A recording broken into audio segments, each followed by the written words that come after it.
Selamat datang di pembelajaran berbasis teknologi BPK Penabur, Jakarta.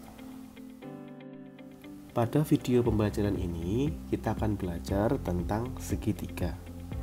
Persiapkan alat tulismu dan bukumu untuk mencatat materi-materi pada video ini. Tetapi sebelumnya, luangkan waktu untuk berdoa supaya kamu dapat belajar dengan baik. Nantinya, setelah kamu menonton video ini, kamu dapat mengaitkan rumus keliling dan luas untuk berbagai jenis segi 4 dan segitiga. Tetapi, kita hanya fokus untuk segitiga pada video ini.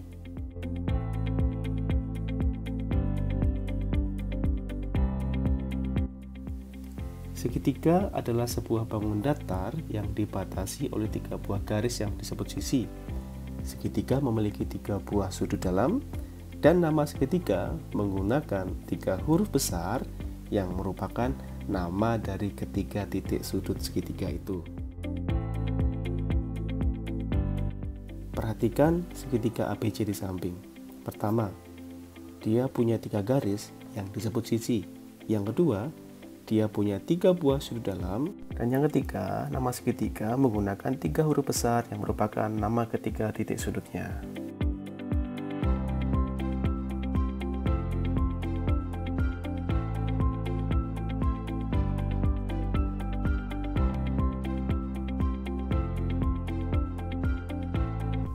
Perhatikan contoh ini. Diberikan segitiga ABC. Maka kita ketahui bahwa 1 memiliki 3 buah sisi, yaitu AB, BC, dan AC. Kedua, memiliki 3 buah sudut dalam, sudut A, sudut B, dan sudut C. Sudut A, sudut B, dan sudut C memiliki nama lain. Bisa kamu lihat seperti itu cara menyebutnya.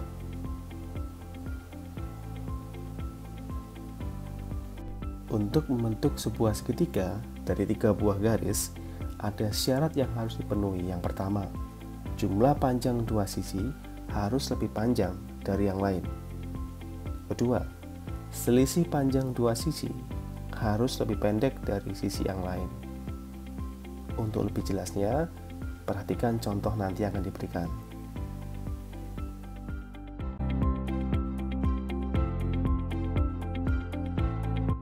Supaya kamu lebih paham tentang syarat terbentuknya segitiga, perhatikan contoh berikut. ABC adalah segitiga dengan panjang sisi A, B, dan C sisi terpanjang. Maka syarat yang harus dipenuhi adalah pertama, A plus B lebih dari C, dan kedua, A min B kurang dari C. Perhatikan contoh berikut ini supaya kamu lebih paham. Garis terpanjang adalah 8 cm, maka 3 plus 4 sama dengan 7 kurang dari 8. Maka syarat pertama tidak terpenuhi, sehingga tidak dapat dibentuk sebuah segitiga dari ketiga garis tersebut. Perhatikan contoh berikut. Garis terpanjang adalah 7 cm, maka 4 plus 5 sama dengan 9 itu lebih dari 7. Syarat pertama terpenuhi. 5 dikurangi 4 sama dengan 1 kurang dari 7. Syarat kedua terpenuhi. Jadi, ketiga garis itu dapat membentuk sebuah segitiga. Ada berbagai jenis segitiga. Berdasarkan sisinya, ada segitiga sama sisi, segitiga sama kaki, dan segitiga sembarang. Berdasarkan besar sudut, ada segitiga lancip, segitiga siku-siku, dan segitiga tumpul.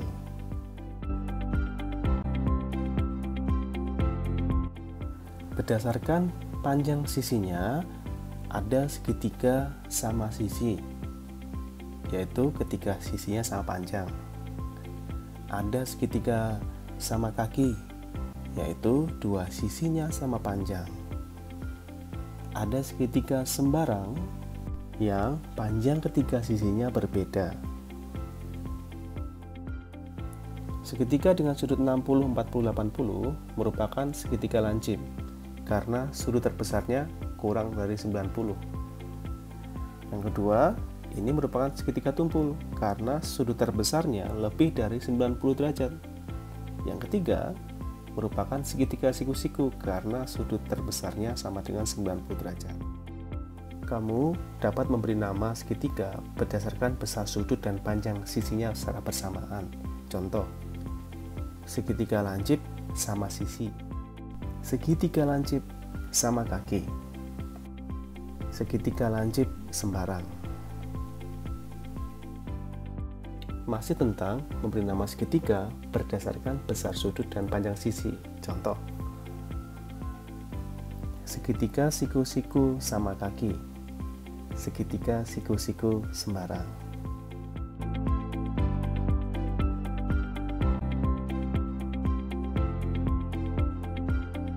Sekarang tentang segitiga tumpul. Perhatikan contohnya. Yang pertama, segitiga tumpul sama kaki. Yang kedua, segitiga tumpul sembarang.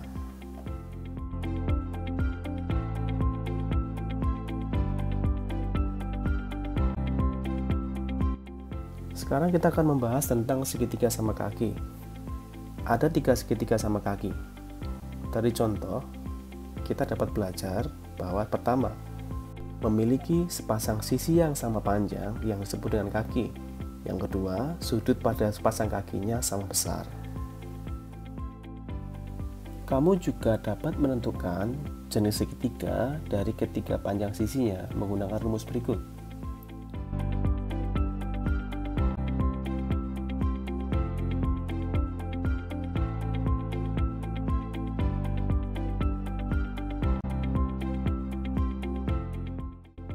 Diberikan contoh sebuah segitiga dengan panjang sisi 2, 3, dan 4 cm.